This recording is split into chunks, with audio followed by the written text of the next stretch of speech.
On the dark moonlit evening of May 10, 1941, the United States was still paralyzed by political isolationism, the Soviet Union was locked in a doomed pact of non-aggression with the Third Reich, and the British Isles were suffering under the relentless, apocalyptic, mechanized terror of the Blitz. As the terrifying drone of the Luftwaffe violently pulverized the city of London in one of the deadliest, most destructive bombing raids of the entire war,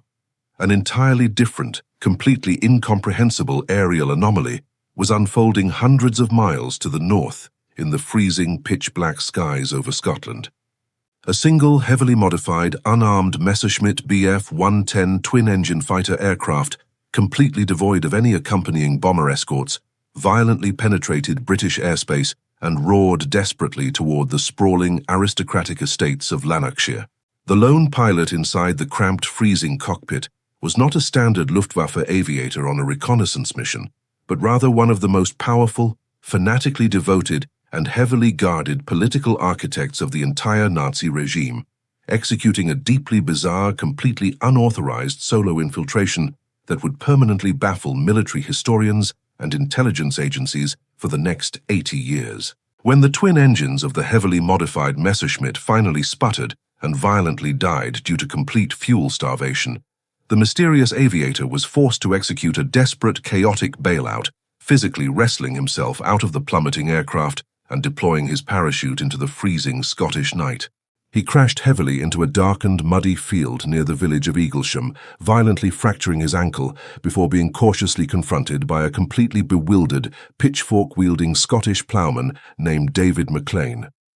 The bruised, exhausted pilot, dressed in the immaculate, high-ranking uniform of a captain in the German Luftwaffe, initially introduced himself using the fake alias of Alfred Horn, politely requesting in heavily accented English to be taken immediately to the private residence of the Duke of Hamilton. But when the local Home Guard and military authorities finally arrived to take the mysterious prisoner into custody, the staggering, absolutely impossible truth of his true identity violently shattered the entire interrogation room. The man sitting in the modest Scottish farmhouse with a broken ankle was none other than Rudolf Hess, the official Deputy Führer of the Third Reich, Adolf Hitler's absolute closest political confidant, and the man who had personally transcribed the blueprints of the Holocaust in the margins of Mein Kampf. The sheer, paralyzing geopolitical magnitude of capturing the Deputy Führer of Nazi Germany on British soil was instantly overshadowed by the profoundly delusional, completely mind-bending motive behind his suicidal solo flight. Rudolf Hess had not defected to the Allied cause to save his own life, nor was he fleeing a violent internal purge within the ruthless hierarchy of the Nazi Party. He had flown across the heavily defended, flak-filled English Channel on a self-appointed messianic diplomatic mission to single-handedly stop the Second World War. Hess was completely, fanatically convinced that the British aristocracy, led by men like the Duke of Hamilton, was secretly, deeply sympathetic to the fascist cause and completely desperate to overthrow the warmongering government of Winston Churchill. His grand, terrifyingly naive geopolitical master plan was to secretly bypass the British Parliament, directly negotiate a comprehensive peace treaty with this mythical faction of sympathetic lords, and officially neutralize the British Empire so that Adolf Hitler could turn the entire, undivided apocalyptic fury of the German war machine eastward toward the impending catastrophic invasion of the Soviet Union without fighting a suicidal two-front war. When the terrifying news of Hess's unauthorized, utterly psychotic diplomatic mission finally reached the Berghof, Adolf Hitler's heavily fortified Alpine retreat in the Bavarian Alps, the reaction of the Nazi dictator was one of absolute, blinding, and uncontrollable apocalyptic fury. Hitler was handed a rambling, highly esoteric farewell letter left behind by his most loyal deputy, and upon reading the completely delusional contents, the Führer reportedly unleashed an unprecedented, terrifying physical meltdown, screaming so violently that his inner circle genuinely feared he was having a catastrophic stroke. The absolute paralyzing terror gripping the German High Command was not merely the loss of a high-ranking official, but the catastrophic diplomatic shockwave this bizarre stunt would violently send through the Axis alliance. Hitler was petrified that his fascist ally Benito Mussolini and the deeply suspicious imperial government of Japan would instantly assume that Nazi Germany was secretly, cowardly suing for peace with Great Britain behind their backs. In a desperate, frantic attempt at massive damage control, Joseph Goebbels and the Nazi propaganda machine immediately, aggressively broadcast to the entire world that Rudolf Hess had completely lost his mind, suffering from severe hallucinations and mental illness, and had stolen an airplane in a state of absolute psychotic delirium. Meanwhile, deep within the claustrophobic subterranean depths of the cabinet war rooms in London, the initial British reaction to the capture of the Deputy Führer was one of profound, paralyzing disbelief, completely bordering on the surreal. When Prime Minister Winston Churchill, who was reportedly relaxing and watching a Marx Brothers comedy film when the frantic intelligence report arrived, was first told that Rudolf Hess was currently locked in a Scottish jail cell, he flatly and aggressively refused to believe the sheer absurdity of the situation. However, once the absolute, undeniable physical identity of the prisoner was confirmed by intelligence officers who had personally met Hess before the war, the British political establishment was instantly violently plunged into a terrifying state of deeply paranoid, high-stakes espionage. Churchill realized he was sitting on the absolute greatest propaganda goldmine of the 20th century, but he was simultaneously terrified by the deeply unsettling implications of Hess's mission. If the second most powerful man in Nazi Germany genuinely believed there was a secret, high-ranking fifth column of treacherous British aristocrats actively waiting to overthrow the government and sign a peace treaty with Adolf Hitler,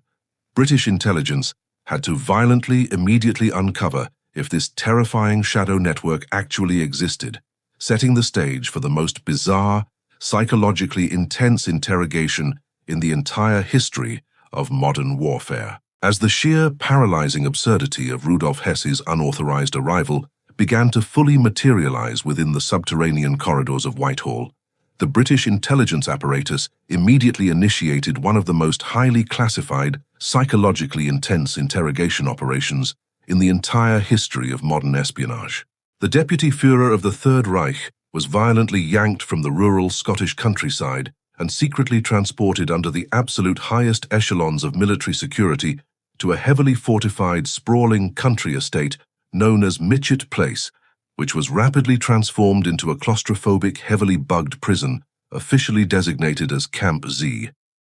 Inside this labyrinthine intelligence fortress, the absolute sharpest, most ruthless interrogators and psychological profilers of MI5 and MI6 descended upon the high-ranking Nazi prisoner, desperately trying to untangle the psychotic web of his motivations.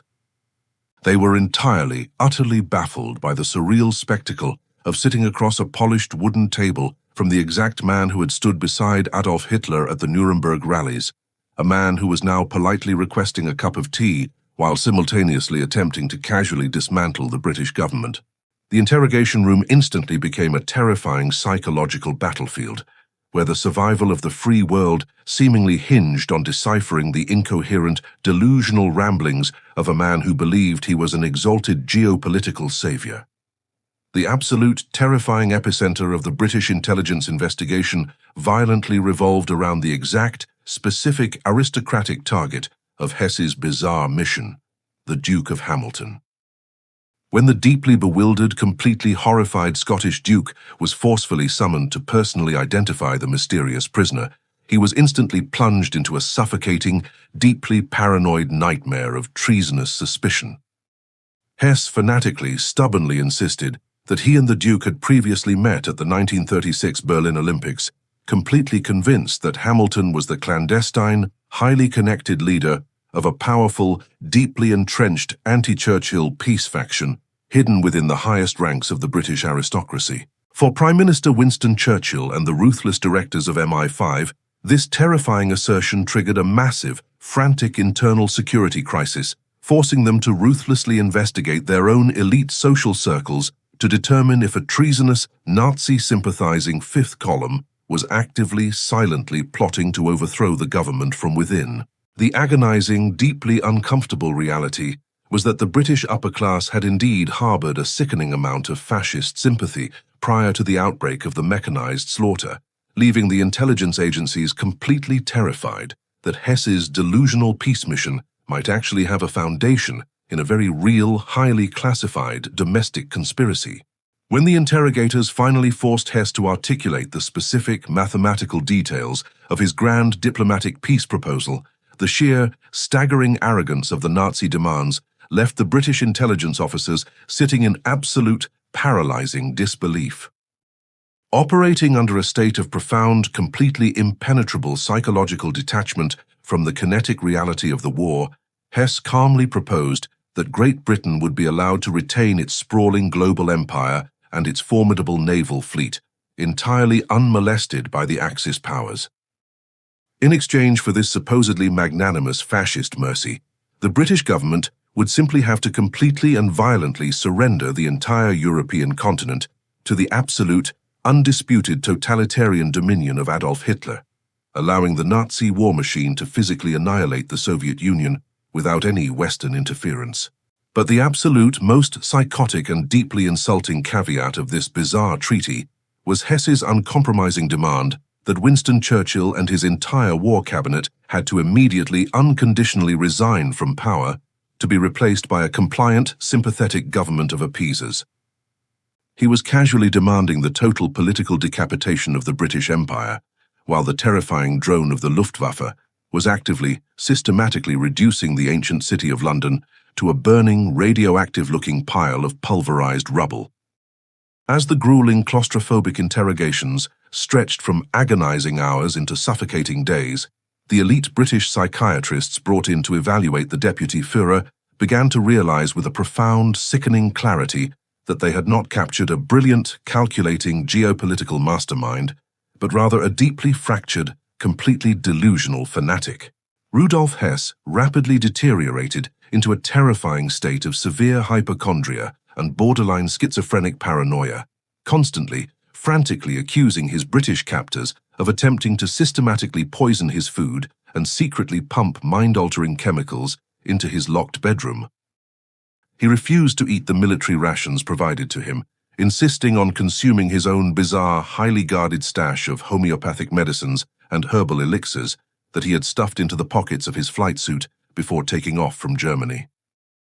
The terrifying mythological aura of the Nazi High Command was violently shattered in the confines of Camp Z, as the British intelligence officers watched the second most powerful man in the Third Reich violently weep in his cell, complaining of imaginary stomach cramps and exhibiting the deeply pathetic, unraveling psychology of a cult member who had completely lost his connection to reality. However, hidden deep beneath the surface of this bizarre psychiatric circus lies the most enduring, highly explosive, and fiercely debated conspiracy theory of the entire Second World War. For decades, a persistent, deeply unsettling shadow has hung over the historical archives, suggesting that Rudolf Hess did not simply fly to Scotland on a sudden psychotic whim,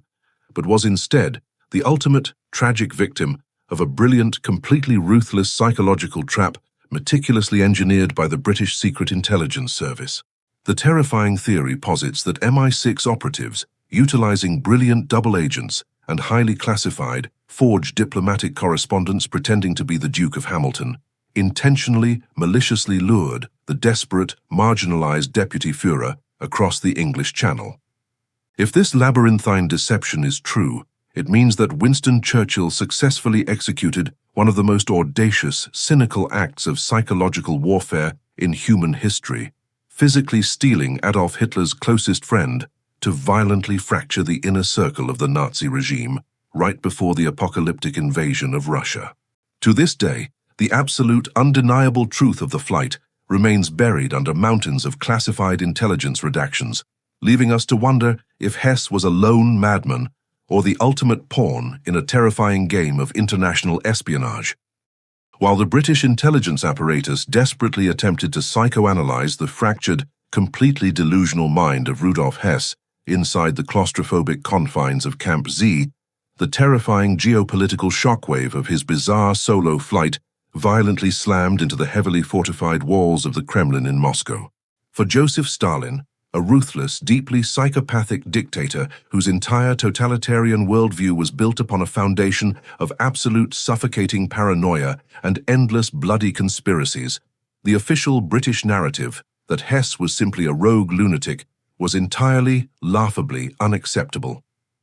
When the highly classified cables detailing the capture of the Deputy Führer arrived on Stalin's desk, he did not see the pathetic, unraveling psychology of a marginalized Nazi fanatic. He saw the absolute, terrifying manifestation of his darkest, most deeply entrenched geopolitical nightmare. Stalin became instantly, violently convinced that Rudolf Hess had not flown to Scotland on a psychotic whim,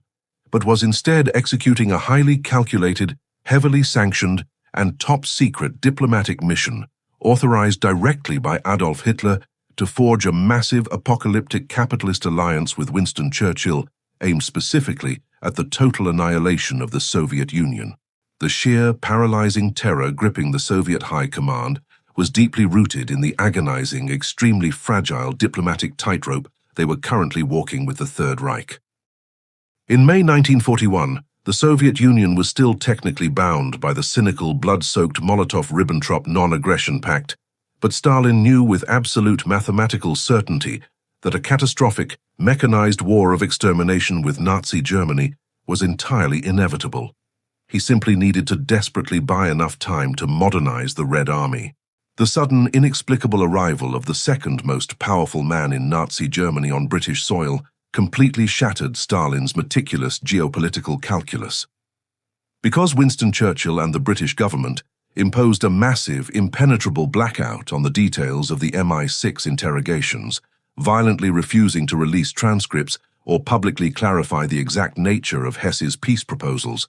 Stalin's pathological suspicions mutated into absolute, blinding certainty.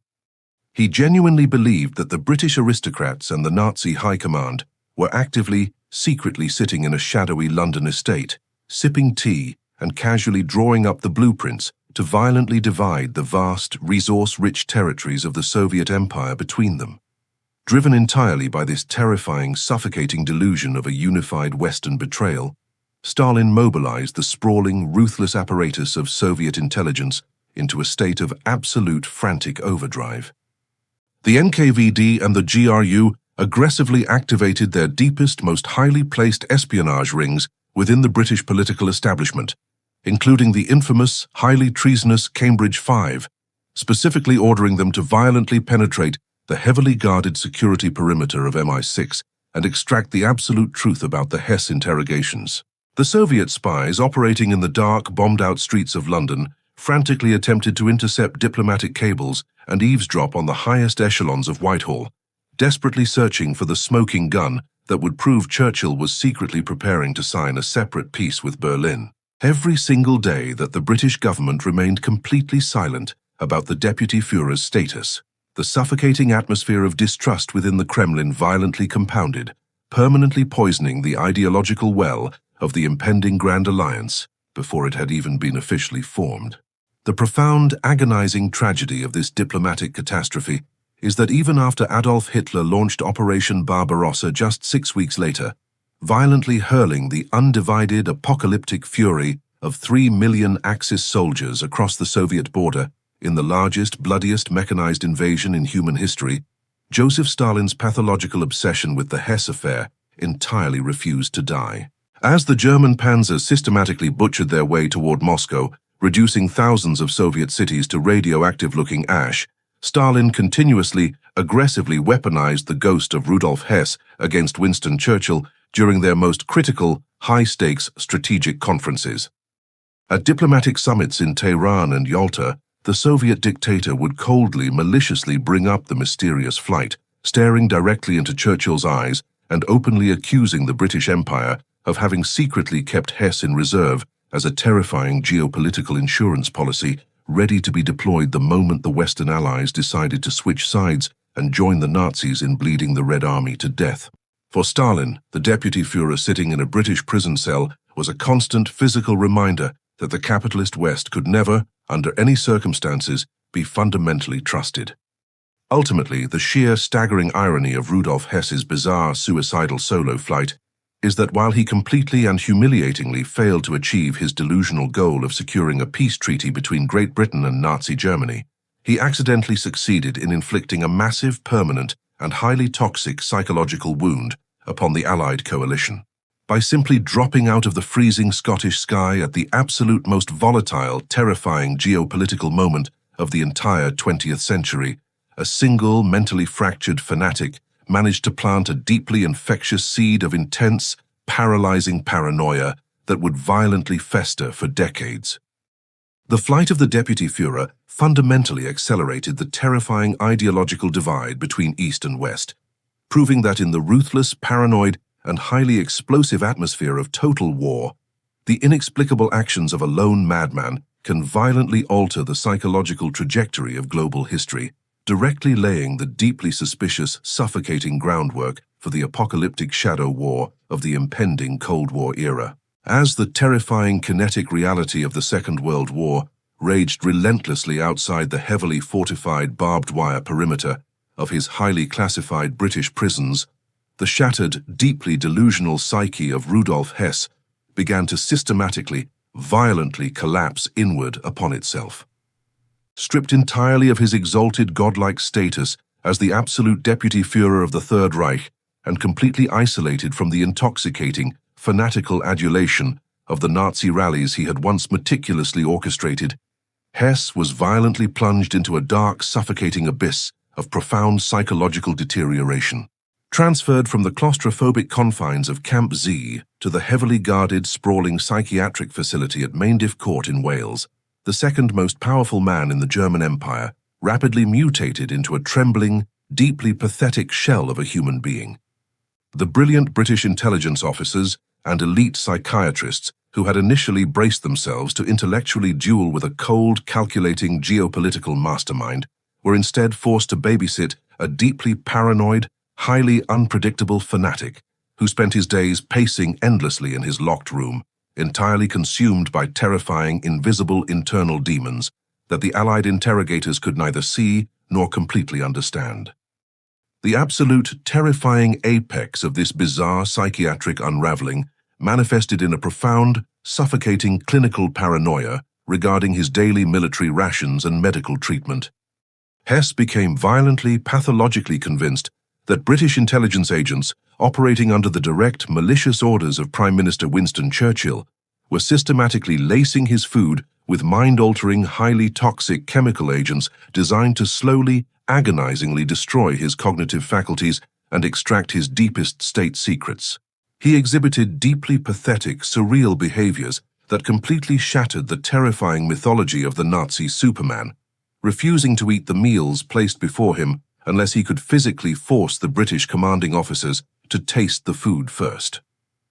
The former Deputy Führer would frantically, desperately swap his plates with his guards, hoard stale bread in his pockets to avoid consuming the supposedly poisoned prison soup, and constantly demand access to his own bizarre, highly guarded stash of homeopathic medicines and herbal elixirs that he genuinely believed were the only things keeping him mathematically alive in a hostile, radioactive-looking environment. In a desperate, highly calculated psychological defensive maneuver that completely baffled and endlessly infuriated the elite Allied psychiatric teams, including the renowned military psychiatrist Brigadier John Rawlings Rees, the captured Nazi architect suddenly, violently retreated into a deeply impenetrable fortress of profound, weaponized amnesia. When directly confronted with the horrific, blood-soaked realities of the escalating Holocaust, or violently pressed for critical, highly actionable military intelligence regarding the impending apocalyptic German invasion of the Soviet Union,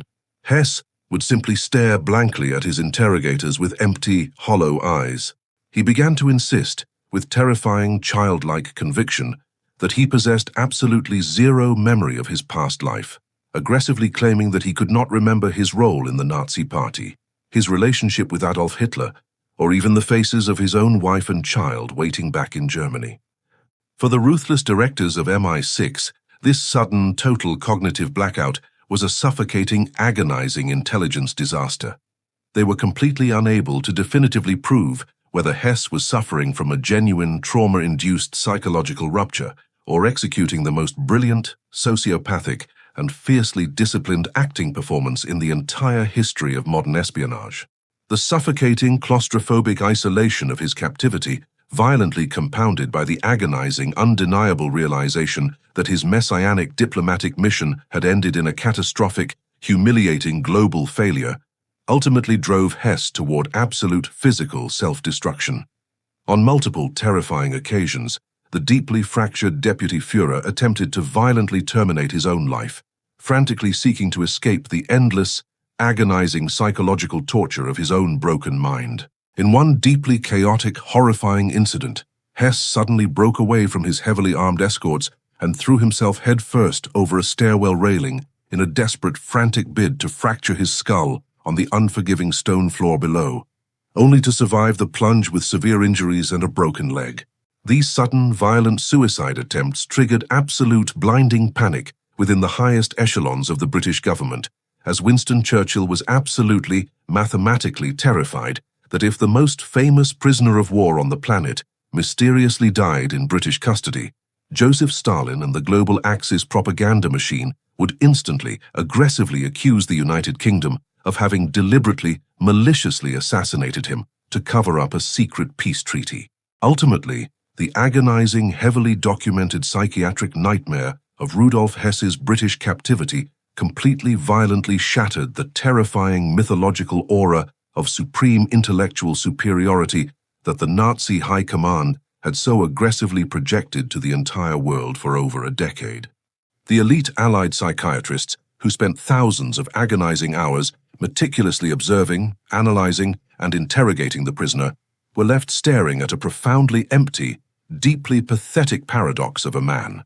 a weak, hypochondriac fanatic who had nonetheless personally helped architect the most catastrophic mechanized slaughter in recorded human history. This surreal, deeply uncomfortable psychological spectacle fundamentally transformed the absolute most prized political captive of the 20th century into an agonizing bureaucratic nightmare for the British intelligence services, keeping the bizarre Deputy Führer suspended in a terrifying state of geopolitical limbo and perfectly setting the highly volatile, psychologically explosive stage for his eventual, apocalyptic confrontation with global justice at the impending Nuremberg Trials. As the apocalyptic mechanized slaughter of the Second World War finally ground to a violent, suffocating halt in the pulverized, radioactive-looking ashes of the European continent, the deeply bizarre, isolated British captivity of Rudolf Hess abruptly and decisively ended. Dragged from the quiet, heavily guarded confines of his psychiatric prison in Wales, the former Deputy Führer was loaded onto heavily armed military transport aircraft and flown directly back into the terrifying, shattered ruins of his own defeated nation. The sprawling ancient city of Nuremberg, once the grandiose mythological epicenter of the fanatical Nazi party rallies that Hess himself had so meticulously orchestrated, had been violently reduced to a sprawling apocalyptic wasteland of jagged rubble and twisted steel by relentless Allied bombing. As Hess was physically escorted into the heavily fortified Palace of Justice by stern, heavily armed American military police, the sheer paralyzing psychological shock of witnessing the absolute mathematical destruction of the thousand-year Reich violently collided with his fractured, deeply delusional mind, setting the stage for the most surreal, high-stakes legal confrontation in the entire history of human civilization. Inside the claustrophobic, brilliantly lit confines of the International Military Tribunal, the absolute terrifying architects of the Holocaust were systematically assembled in the wooden prisoner's dock to face the unforgiving, heavily documented judgment of the free world. For the first time in over 4 agonizing years, Rudolf Hess was violently thrust back into the physical presence of his former high-ranking Nazi comrades, including the deeply arrogant, unrepentant Hermann Göring and the cold, calculating Joachim von Ribbentrop. Göring, desperately attempting to maintain a terrifying mythological facade of fascist defiance against the Allied prosecutors, initially welcomed his old political rival with open arms, expecting the Deputy Führer to stand tall and aggressively defend the blood-soaked legacy of Adolf Hitler. Instead, the surviving Nazi hierarchy was met with a profoundly pathetic, heavily trembling, and completely hollowed-out shell of a man who stared blankly at the courtroom floor, deeply paranoid about his food, complaining of imaginary stomach cramps, and exhibiting a complete, suffocating detachment from the apocalyptic reality of the War Crimes Tribunal. When the brilliant, ruthless Allied prosecutors, led by the formidable American Supreme Court Justice Robert H. Jackson aggressively turned their legal crosshairs upon the former Deputy Führer, Hess instantly deployed his absolute, most frustrating, and deeply controversial psychological defense mechanism. He retreated entirely into a terrifying, heavily fortified fortress of weaponized, impenetrable amnesia, violently claiming that he possessed absolutely zero memory of his past life, his role in drafting the Nuremberg laws, or even his own fanatical devotion to Adolf Hitler. As the prosecution systematically presented hours of deeply horrifying, stomach-churning film footage detailing the mechanized industrial slaughter of the concentration camps, completely horrifying the entire global press corps, and breaking the resolve of several Nazi defendants, Hess simply sat in his chair wearing his faded aviator boots, completely emotionless, visibly reading mundane German novels. This bizarre, deeply sociopathic display of absolute apathy endlessly infuriated the prosecutors, who were completely paralyzed by the agonizing, unanswerable question of whether they were prosecuting a brilliant, calculating actor or a genuinely shattered, medically insane fanatic. The unprecedented, terrifying spectacle of Hess's behavior triggered a massive, high-stakes international psychiatric intervention, completely stalling the momentum of the apocalyptic legal proceedings. A sprawling, highly credentialed panel of elite psychiatrists representing the United States, Great Britain, France, and the Soviet Union descended upon his prison cell, subjecting the Deputy Führer to thousands of hours of grueling, deeply invasive psychological examinations and experimental interrogations. The Soviet delegation, still operating under Joseph Stalin's dark, suffocating paranoia that Hess was secretly a British agent, aggressively and violently demanded that the amnesia be officially declared a cowardly, calculated fraud, insisting that Hess must be medically cleared to stand trial and subsequently hanged by the neck until dead. The Western medical experts, however, remained deeply, painfully divided, locked in agonizing, heavily documented debates over whether Hess's profound psychological rupture rendered him mathematically unfit to comprehend the colossal, apocalyptic magnitude of the charges brought against him, transforming the most famous prisoner on earth into an unprecedented legal and medical paradox. But the absolute mind-bending climax of Rudolf Hess's participation in the Nuremberg Trials arrived in a sudden, violent flash of theatrical, terrifying clarity that completely shattered months of exhaustive psychiatric evaluations. In a deeply dramatic, highly calculated courtroom maneuver that left the Allied prosecutors and his fellow Nazi defendants sitting in absolute paralyzing disbelief, Hess suddenly stood before the tribunal and aggressively declared that his memory had miraculously returned, explicitly confessing that he had been systematically, deliberately faking his amnesia for months as a tactical, psychological weapon against his captors. Yet, any desperate, lingering Allied hope that this sudden cognitive resurrection would result in a profound, tearful confession of guilt or a denunciation of the Nazi regime was instantly, violently incinerated during his final statement to the court. Staring directly into the eyes of the global press, Rudolf Hess delivered a fanatical, deeply chilling, and entirely unrepentant defense of Adolf Hitler, screaming that he regretted absolutely nothing and that he would proudly follow his Führer all over again, a terrifying display of unbroken fascist loyalty that permanently sealed his fate not with the hangman's noose, but with an agonizing, suffocating sentence of absolute, eternal imprisonment. When the gavel of the International Military Tribunal violently struck the wooden block in Nuremberg, sparing Rudolf Hess from the hangman's noose, but condemning him to an agonizing, suffocating eternity of absolute incarceration, he was heavily escorted into the dark, heavily fortified epicenter of the impending Cold War. Transported under maximum, unprecedented military security to the sprawling red brick fortress of Spandau Prison in the shattered, violently divided city of Berlin, the former Deputy Führer was stripped of his name and officially reduced to the clinical, dehumanizing designation of Prisoner Number 7. Spandau was a massive, terrifyingly grim penal complex originally designed to hold hundreds of inmates, but it was now completely, absurdly repurposed to cage only 7 high-ranking Nazi war criminals who had miraculously escaped execution. The prison instantly became the absolute, undeniable epicenter of a bizarre, highly volatile geopolitical theater, uniquely operated under the joint, heavily armed supervision of the four victorious superpowers, the United States, Great Britain, France, and the deeply paranoid Soviet Union, who were already violently tearing the global map apart in the radioactive shadow of the nuclear age. Inside the claustrophobic, heavily guarded walls of Spandau, the deeply fractured, terrifyingly isolated psychological existence of Rudolf Hess was completely swallowed by the suffocating, mathematically precise routine of his four-power captivity. Every single month, the heavily armed military contingents of the four nations violently rotated control of the massive fortress, bringing their own deeply entrenched ideological hatreds and Cold War paranoia directly into the cell blocks. The Western Guards generally treated the aging, delusional Nazi with a cold, sterile military professionalism.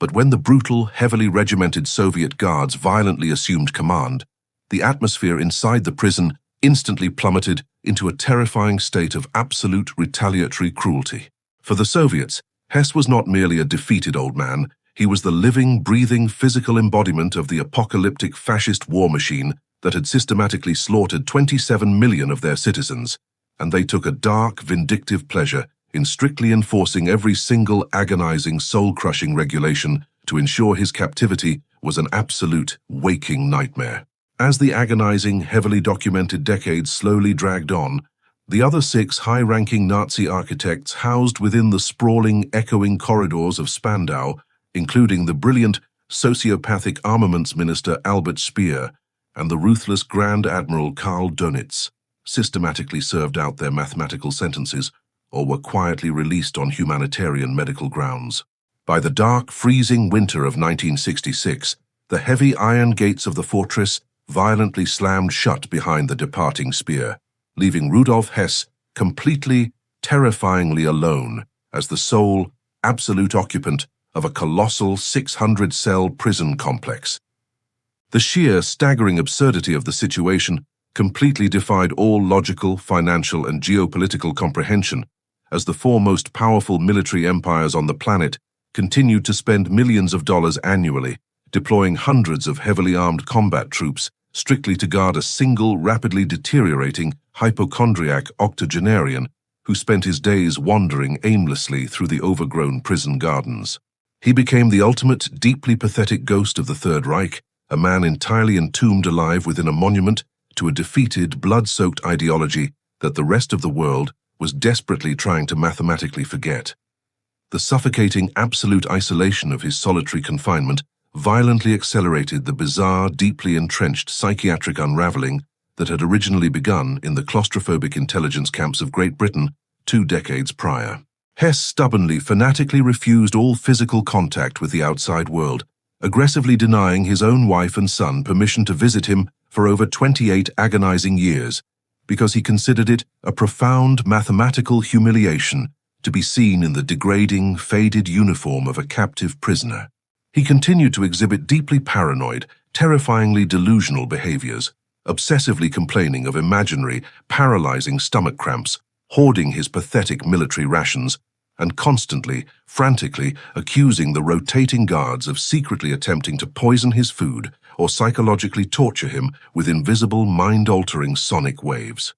The elite Allied psychiatrists, who periodically examined the last prisoner of Spandau, were left staring at a completely hollowed-out, deeply fractured shell of a human being, completely incapable of determining if they were observing the genuine, tragic collapse of a broken mind or the absolute greatest, most stubbornly disciplined sociopathic acting performance in the entire history of modern incarceration. As the aging, physically deteriorating Deputy Führer slowly withered into his 80s and 90s, a massive, highly coordinated international diplomatic campaign was aggressively launched by the Western powers and his desperate family to secure his immediate humanitarian release. The governments of the United States, Great Britain, and France, viewing the continued, agonizing incarceration of a frail, deeply pathetic old man as a profound, unnecessary violation of basic human dignity, officially petitioned for his freedom.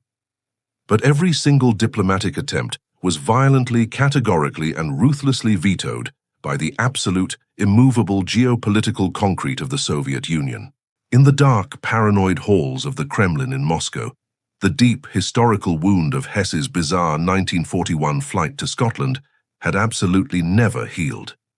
The Soviets stubbornly, fanatically believed that releasing the Deputy Führer would be a catastrophic, unforgivable insult to the millions of Red Army soldiers who had bled to death dismantling the Nazi war machine. For the Soviet leadership, Rudolf Hess was explicitly, mathematically condemned to rot in that cold, sterile cell until his very last breath, transforming Spandau Prison into a terrifying physical manifestation of eternal, unforgiving vengeance. On the suffocatingly warm, utterly unremarkable afternoon of August 17, 1987, the agonizing 46-year geopolitical purgatory of Rudolf Hess came to a sudden, violently contested, and deeply mysterious conclusion within the overgrown, heavily guarded walls of Spandau Prison. At 93 years of age, the former Deputy Führer of the Third Reich was a profoundly frail, nearly blind and physically shattered old man, completely crippled by severe arthritis to the point where he physically required the assistance of military guards merely to tie his own shoes or lift his arms above his shoulders. According to the meticulously documented official Allied timeline, Hess slowly made his daily, agonizingly slow walkout to a small, isolated wooden summer house located deep within the prison gardens, a deeply pathetic routine excursion strictly monitored by the rotating guard detail. But when a lone American guard peered into the shadowed interior of the wooden cabin just minutes later, he was met with a terrifying, absolutely incomprehensible spectacle. Prisoner number 7 was slumped lifelessly against the floor, an electrical extension cord violently wrapped around his throat, his face bruised and devoid of oxygen, triggering a frantic, chaotic, and ultimately futile medical resuscitation effort that ended the life of the last surviving architect of the Nazi Empire. The absolute terrifying shockwave of Hess's death was immediately compounded by the deeply suspicious, highly sterilized official narrative aggressively pushed by the Allied military authorities, specifically the British Directorate, who was in rotational command of Spandau that tragic month. Within mere hours of the discovery, before a comprehensive independent forensic investigation could even be properly launched, the 4 superpower governments officially uniformly declared the death as straightforward suicide, claiming the frail octogenarian had mathematically engineered his own demise by tying the heavy electrical cord to a window latch and intentionally asphyxiating himself. But the sheer physical impossibility of this official narrative instantly ignited a blazing, unstoppable firestorm of global skepticism.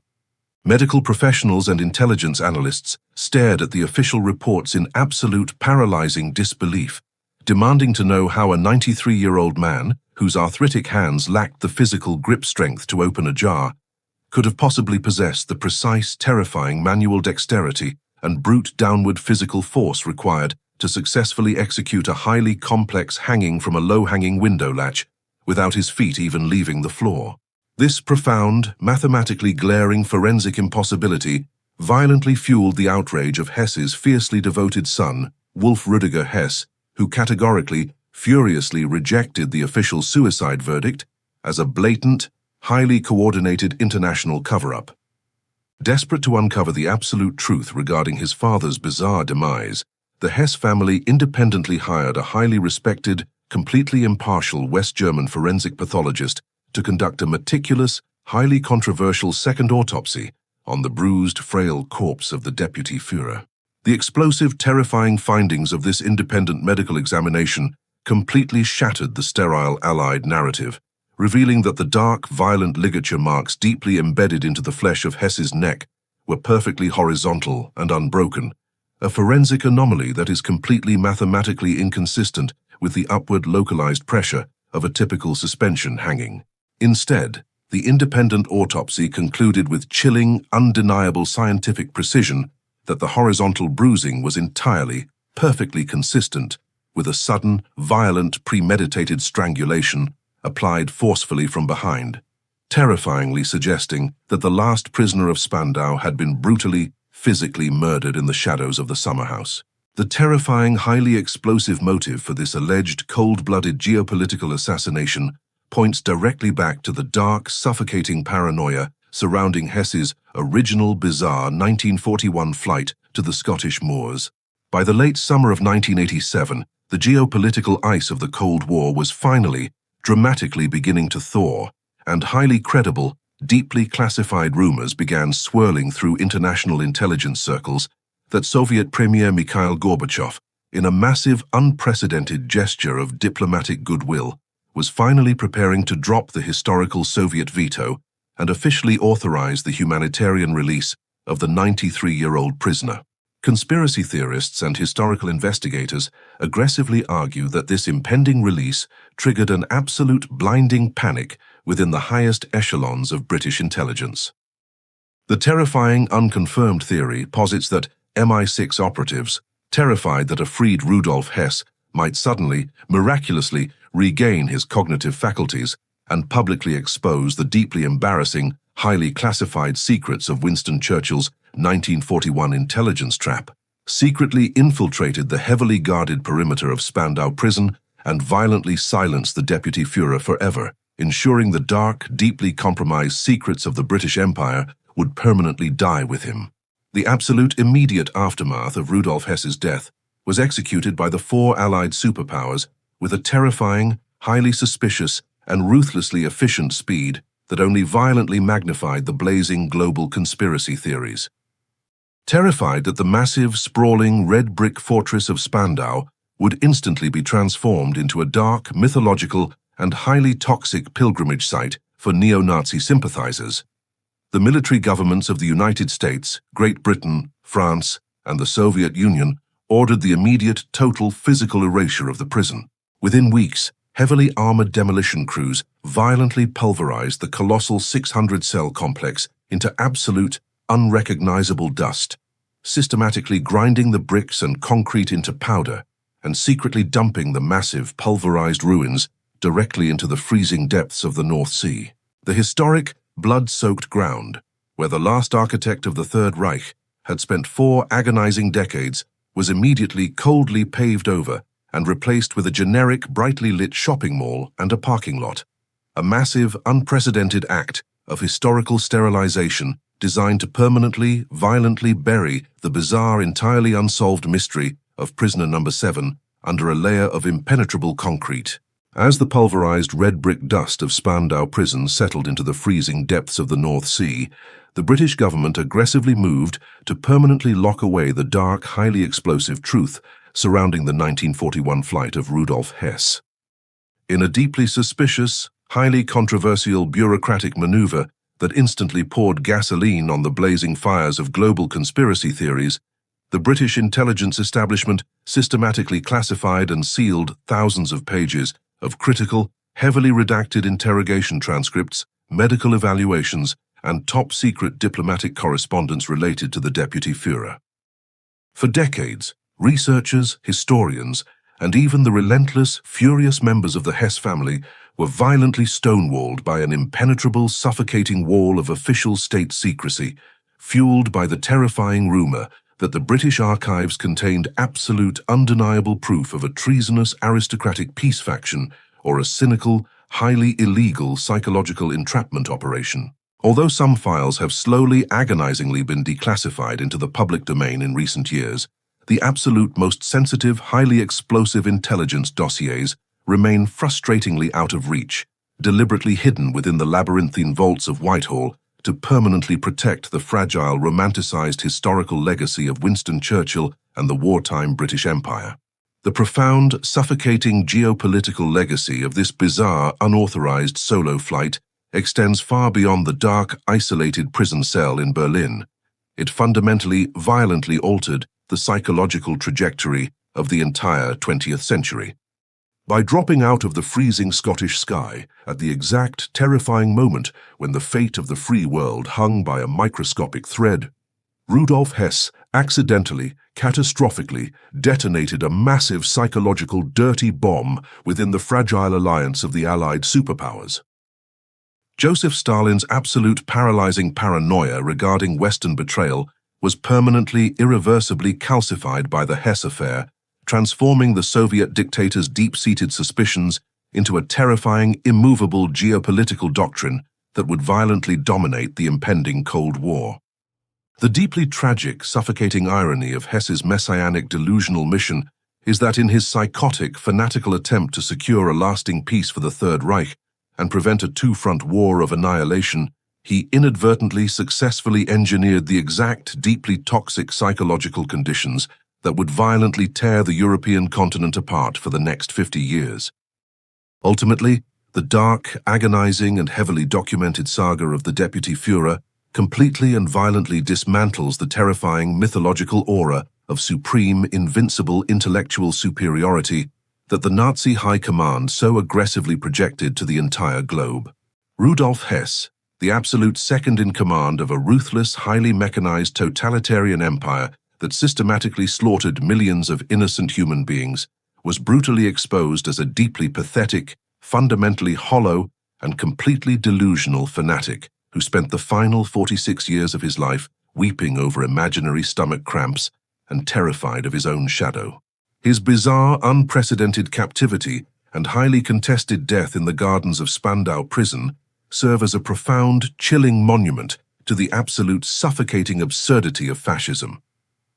The man who proudly stood beside Adolf Hitler at the colossal, terrifying Nuremberg rallies, meticulously helping to architect the blueprints of the Holocaust, was ultimately reduced to a forgotten, trembling ghost, entirely entombed alive within a collapsing ideological nightmare that the rest of the civilized world had violently, successfully eradicated. Yet, as we stare into the dark, heavily redacted void of this unsolved historical mystery, we are violently forced to confront the terrifying, brilliant possibility that Winston Churchill actually orchestrated the absolute greatest, most ruthless psychological intelligence operation in the entire history of modern warfare. If the persistent, highly credible rumors of an elaborate MI6 deception are fundamentally true, then the British Secret Intelligence Service successfully, maliciously lured the Deputy Führer of Nazi Germany across the heavily defended English Channel using nothing but forged letters and the weaponized aristocratic pride of the Duke of Hamilton. This terrifying, brilliant theory completely redefines the narrative of 1941, transforming Churchill from a desperate, isolated prime minister fighting for national survival into a cold, calculating geopolitical grandmaster who successfully reached directly into the absolute inner circle of the Third Reich and violently ripped out Adolf Hitler's closest confidant without firing a single kinetic shot, a staggering achievement of dark espionage that would completely justify the decades of suffocating state secrecy. The bizarre, apocalyptic flight of Rudolf Hess remains the absolute most fiercely debated, deeply uncomfortable, and completely unsolved espionage thriller of the Second World War, a story that systematically strips away the comforting, black and white illusions of history to reveal a terrifying, labyrinthine world of paranoia, betrayal, and state-sponsored secrets. As we look back at the freezing Scottish moors and the pulverized, forgotten ruins of Spandau Prison, we are left staring at a deeply unsettling, unanswerable historical question that continues to violently divide military scholars and intelligence analysts to this very day. Was the Deputy Führer of the Third Reich simply a broken, delusional madman executing a psychotic, suicidal mission of rogue diplomacy? Or was he the ultimate tragic victim of a brilliant, completely ruthless British intelligence trap designed to fracture the Nazi empire from within? Let me know exactly what you believe happened in the dark, heavily redacted shadows of 1941 down in the comments below. Hit that subscribe button to join our relentless pursuit of historical truth, and I will see you in the next dark chapter of history.